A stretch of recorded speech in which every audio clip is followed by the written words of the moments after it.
ဟုတ်ကဲ့အားလုံးမင်္ဂလာပါဟုတ်ကဲ့ပါဒီတစ်ခါမှာတော့ကျွန်တော်မိတ်ဆွေတငယ်ချင်းများကိုဝင်ငွေရှာလို့ရတဲ့ဂျပန် TikTok အကောင့်ဖွင့်တဲ့နည်းလေးကိုကျွန်တော်ဒီဗီဒီယိုမှာကျွန်တော်မျှဝေပေးမှာဖြစ်ပါတယ်ဟုတ်ကဲ့ပါဒါဆိုတော့ကျွန်တော်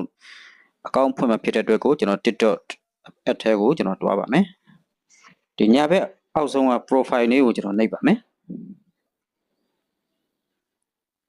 အကောင့်ကိုနှိပ်လိုက်မယ်နှိပ်လိုက်ရင်လည်းကျွန်တော်ဒီမှာ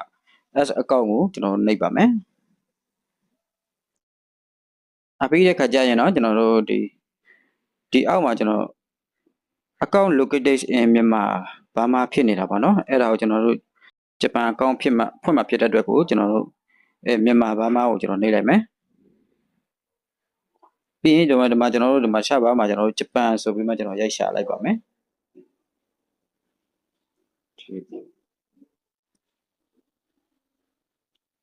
ဂျပန်ကိုကျွန်တော်ပြောင်းပြီးရင်ဂျပန်ကိုကျွန်တော်ပြောင်းပြီးရင်တော့ကျွန်တော်အပ်ကိုနှိပ်မယ်ပြီးတဲ့ခါကျရင်ကျွန်တော်မင်းနဲ့ဖွင့်မှာဖြစ်တဲ့အတွက်ကိုကျွန်တော် email continuous email ကိုကျွန်တော်နှိပ်လိုက်မယ်ပြီးတဲ့ခါကျရင်ဒီမှာ email address ကိုကျွန်တော်ထည့်ပေးရမှာဖြစ်ပါတယ်ကျွန်တော် email address ကိုဒီမှာထည့်ပေးရမှာဖြစ်တဲ့အတွက်ကိုကျွန်တော်ထည့်ပါမယ်ပြီးတဲ့ခါကျရင်ကျွန်တော် continue ကိုကျွန်တော်နှိပ်ပါမယ်ဟုတ်ပြီနော်ဒီမှာပြီးတဲ့ခါကျရင်ကျွန်တော် password ထည့်ပေးရမှာပေါ့နော် password ကိုကျွန်တော်တေချာအောင်ဒီမှာထည့်ပေးရမှာဖြစ်ပါတယ် password ရိုက်ထည့်တဲ့အခါမှာကျွန်တော်အနည်းဆုံး8လုံးကနေအများဆုံးအလုံး20အထိထည့်လို့ရတယ်ဟုတ်ပြီဒါဆိုတော့ကျွန်တော်တစ်ခုရိုက်ထည့်လိုက်မယ်ဒီမှာ